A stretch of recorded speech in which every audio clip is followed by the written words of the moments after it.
Bucha ningkha tamhanba numita Russia na mafam kaya da bombing tawkhre.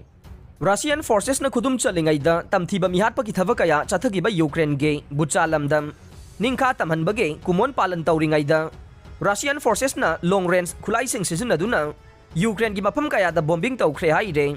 Ukraine gi capital Kyiv ki manakta leiba Bucha town na se mamang sahi gi February 14 da Russia na landarakhra batungda yamna thuna khudum chanchenkhe. Town na ningkha tamhalaba matungda Russian forces na chatharamba tamthiba mihat kaya thengnakhe. Town na siningkha tamhanbagi ahanba kumon lakpada Ukraine ge President Volodymyr Zelensky na Russia gi tamthiba matawdo kauthokloi Bucha town da tamthiba thabak chathagiba pumnamak sairak pigani haina wasakhe. Miyoi bagi izat khongoi nakiba du kaidongnungda kauthokhaloi Bucha gi lamjawda Russia gi fattaba du prithvi pumbana ukhe fattabagi maikum hangdokhre haina Zelensky na haikhe. Bucha town asida angang kuntraga taret yauna misam lising amaga chamri gi mathakta Russian forces na hatokhe. Makhoi singdugi manungda kayadi yamna thina otlaba matungda hatkhibanei. Bucha ningkha tamhanbagi kumon palan tawringaida Russia na missile kapsilakpa sel kapsilakpa drone launch tarokpa masung gliding bomb thadabagi thabakaya chatharakhe.